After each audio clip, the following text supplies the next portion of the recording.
Здравейте! Това видео съм посветила на една моя много любима тема. Темата за добрата инвестиция. Всъщност, кога ние инвестираме? Инвестираме тогава, когато имаме нещо, го инвестираме в нещо друго, което да ни донесе дивиденти. Когато говорим за материалния свят, този закон е така. Работи. Имаш пари, инвестираш ги в дейност, която ще ти донесе още пари и така ги удвояваш. Тоест, ти имаш контрол на това да удвоиш това, което имаш. Когато погледнем обаче от житейска гледна точка и от това, което не е материално, има нещо, което не можем да удвоим, а съкращаваме. И всяка инвестиция, неправилно поставена, ни отнема. И това е времето. Реално всичко, с което разполагаме на тази земя и което ни е подарено, това е времето. Имаме няколко десетилетия. При някои по-малко десетилетия, при някои повече десетилетия. Всяко едно свършва безвъзвратно и повече не се връща. Това, което ние правим, каквото и да е то, ние инвестираме от своето време. Завинаги. Когато аз инвестирам времето си в образование, 4 години от моя живот са инвестирани, те не стават 8, а стават 4 години по-малко. Тоест, тази инвестиция е малко по-различна. И тук искам да подскажа, искам да загадна, искам да задам една гледна точка точно за този вид инвестиция. Инвестицията на времето, което не се удвоява, а намалява. Кога тази инвестиция е добра? Кога ние правиме добра инвестиция на времето? Когато в момента, в който го инвестираме, ние го преживяваме. Трупаме опит, мъдрост, спомени, емоции. Много често хората казват, аз сега ще почакам и после. Сега ще работя и сякаш да стоп кадър ще спра живота, пък после ще отида на почивка. Докато се пенсионирам, ще се стискам, пък като се пенсионирам, тогава вече ще живея. Нали? Имаме способността да отлагаме живеенето. Отивам на работа, сега на работа каквото някак си да го изтикам и после ще отида с приятели да се видя. Истината е, че после няма. Няма после. Не, после си е за после. Всяка една инвестиция на време е за момента, в който ние го преживяваме. И ако ние си позволим да го неглижираме, ако си позволим да го пропилеем, да не го усещаме. Какво означава да си пропилея времето? Означава да блокирам усещането си, къде съм, какво правя, да изпитвам емоция или да потъна в негативните емоции, защото видиш ли, трябва да мине този ден и да дойде другия ден, в който аз тогава. Но другия ден няма да стане двоен. Той ще продължи да е един. Тоест това, което ти си днес си пропилял, то е завинаги и е безвъзвратно. Много малко хора имат усещането за ценност на времето. Не го разбираме така, защото не ни е обяснено така. Никой не ни е казал, че всеки един наш ден е уникална инвестиция и ако ние не го направим сега, реално нямаме втори шанс. Докато правя пари и сложа стоп на всичко останало в живота си, това означава, че аз другите неща съм ги изгубил безвъзвратно. Ако детето ми е на 3 годинки и аз реша, че ще отида да работя това, и ще го оставя, например, или ще го дам на баба или на някой, това означава, че аз съм инвестирал времето си на друго място и означава, че това дете повече никога няма да е на 3 годинки. Ако аз реша, че от 25 до 30 няма да се занимавам с партньорства, а ще се занимавам с работа, това означава, че аз трябва да дам най-доброто от себе си с ясната мисъл, че в тези 5 години ще преживея най-доброто, на което съм способен, защото те няма да се повторят. Отношението ни към времето е изключително важно за качеството ни на живот. За съжаление, трудно го разбираме. Една сутрин, в която аз се въртя вкъщи като муха без глава и после казвам, цялата ми сутрин как замина. Замина и няма да се повтори. Ако аз обаче ставам сутринта с радост, че имам една сутрин, в която мога да преживея най-доброто си време, в което мога да се насладя на 100% на това, че го имам, че имам тая уникална сутрин, тогава качеството на цялото ми преживяване ще се промени. Когато качеството на цялото ми преживяване почне да се променя, аз започвам да присъствам в живота си на 100%.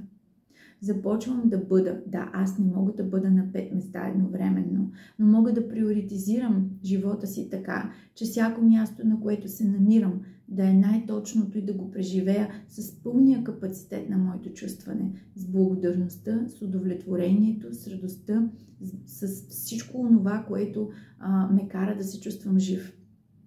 Ако се научим да преживяваме така дните си, ние започваме да ценим времето. Това се отблагодарява. Отварят ни се творческите импулси, увеличават ни се серотонини, ендорфини, всички ония хубави хормони, които ни карат да се чувстваме добре. Ставаме продуктивни. Можем да свършим много повече от това, което искаме да направим. Ставаме приятни хора за себе си и за околните. Имаме преживяване. Защото ние сме човешки същества с духовно преживяване. Това, че се намираме в тези перфектни космически кораби, наречени наши тела, с които пътуваме в тая планета, не означава, че те не са важни. В никакъв случай ние трябва да се грижим за тях, за да можем да увеличим престоя си тук на Земята. Защото това е единствения кораб, с който пътува душата ни тук. Но не е самоцел, защото ако фиксираме цялата енергия на душата в това да поддържаме кораба си здрав, къщичката му или тук къде да го паркираме да е брилянтно, всъщност душата пък няма да си свърши работата. Няма да ни се отворят творческите импулси, няма тя да забогатее. А много е важно да забогатее душата ни. Защото кораба в един момент се чупи безвъзвратно и остава тук. А тя продължава под някаква форма. И знанието, което се взима, е безценно. А знанието, което се взима нашето духовно преживяване, зависи от начина, по който ние ще инвестираме времето си. Много е сложен този въпрос за времето и обикновено ние стигаме до него, когато преживеем загуби. Когато видим, че близки хора напускат това пространство и видим, че не можем да го върнем по никакъв начин. Когато губим домашните си любимци, например, хората, които имат домашни любимци, знаят, ако са губили, колко е тежко. Аз, например, скоро ми се наложи да водя разговор с човек, който е изгубил домашния си любимец. Аз също съм губила, много е тежко. И той се чудеше дали да си вземе нов домашен любимец. И това, което аз казах, всъщност започнах да мисля по този начин отскоро. На 40 години е може би прекрасното време да си вземеш отново домашен любимец. Защото времето на нашите домашни любимци е по-малко от нашето. И ако ние сме отговорни стопани, е хубаво да преценим така, че те да си заминат преди нас. Защото след нас те няма да оцелеят. Ние можем, но те не. И вече бивайки в края на своите 40, аз се замислих дали е отговорно да се взимам домашен любимец. Тоест започнах да виждам времето в съвсем друго измерение. За колко неща имам време, какво мога да направя, в какво да го инвестирам. И времето сякаш стана една много ценна за мен разменна единица. Защото в края на 40-те човек разбира, че е на половината на живота си и времето, което му остава, е важно да го разпредели толкова финно, толкова внимателно, че всеки един ден да му носи радост.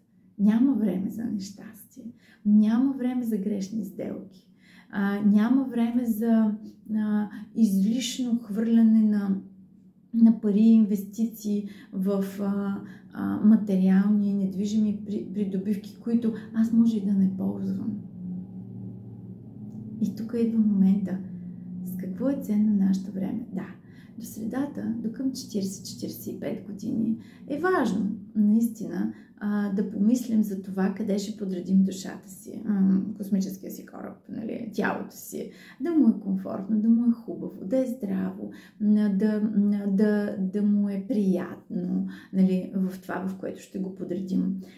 До средата на живота си е хубаво времето, което сме инвестирали в това и което ни е дадено, вече да е заработило и ние да не се занимаваме с тия работи. А тялото ни да е приятно подредено, обгрижено и вече душата да потърси своя творчески импулс. Да започне да мисли за това какво да създаде, какво да направи така, че да придобие ново знание. Това е вече времето за помъдряване, времето за изкуства, времето за творчество, времето за новите книги, които не са задължителни, времето за пътуването, времето за новите истории, които носят емоции, които носят радост. Всичко останало до тук ни е било дадено време да го сътворим. И ако сме го сътворили, сътворили сме го. Тук нататък, каквото сме сътворили материално. Нали? Да, няма лошо човек да продължи да твори, ако това е неговия порив, ако това му носи удовлетворение, ако той чрез това се изразява и чрез това оставя себе си тук на тази земя. Нали, като архитектите, като хората, като на изкуството и въобще хората, които творят, градят, за да остане. Нали, и учат, докато градят. Защото тук много важно е всичко това, което ние правим в живота си, да се учим от него. Нищичко не е напразно. Нямаме нито едно напразно движение на тази земя. На нас ни е дадено времето, за да ни се случат определени неща. Ние избираме да учим, докато инвестираме времето си в тези неща, или да не виждаме нищо, да съжаляваме, да оплакваме и след това да кажем: изгубих си времето. Никога в нищо не сме си изгубили времето. Няма такова преживяване. Има осъзнато си учене и неосъзнато си неучене. Така че времето е най-важната ни инвестиция. Всеки един от нас е хубаво да седне, да притихне в себе си, да види в какво е инвестирал времето си до тук. Кое от това, на какво го е научило, какво ще си вземе и от всичко това, което е научил, какво ще вложи в следващото време, което ще инвестира. Аз ще прочета една кратка притча като финал на този размисъл и ще ви оставя да направите една преоценка на това, на колко години съм, колко време имам и как искам да го преживея. Дали искам да се изгубя някъде по света, дали искам да се уединя и да се слея с земята и природата, дали искам да се срещам с все повече хора, защото това ми носи радост. Дали искам да работя с наслада работата си, просто защото още мога да я работя и тя ми дава удовлетворение и щастие. Дали искам да я сменя, дали искам да запиша да уча нещо ново, защото искам да науча душата си на още нещо. Какво искам да направя с времето си? И така, приказката. Един бизнесмен натрупал състояние. Състоянието му възлизало на $3 милиона и решил да си вземе отпуска. Смятал 1 година да поживее в разкош, който можел да си позволи благодарение на богатството, което бил натрупал до момента. Но едва взел решение, пред него канцнал ангела на смъртта. Понеже бил търговец по професия, мъжът си помислил, че може да се договори с ангела, да му продаде малко време и да му направи удоволствието малко по-дълго. Тогава той направил следното предложение на ангела. Дай ми още 3 дни живот. Аз ще ти дам 1/3 от състоянието ми, т.е. $1 милион. Предложил търговеца. Ангел обаче отказал. Търговецът не се отказал. Продължил с пазарението. Тогава ми дай 2 дни живот и аз ще ти дам 2/3 от моето богатство. $2 милиона. Ангел обаче не приел и това предложение. Защо ли? За какво са му на ангела пари? Почти отчаян, мъжът пробвал 3 път. Дай ми само 1 ден. Да се насладя още малко на красотата на тази земя и да прекарам известно време с близките си, които не съм виждал от дълго време. И ще ти дам всичко, което имам. $3 милиона. Но ангела оставал неумолим. Разбрал, че сделка няма да има. Богатия мъж се примолил. Дай ми поне няколко минути, за да напиша прощална бележка. Добре, съгласил се този път пратеника на смъртта. Когато намерили бележката, на нея пишело: не прехосвайте времето си. Това време, което е отредено за вас на тази земя. Аз не успях да си купя дори 1 час с моите $3 милиона.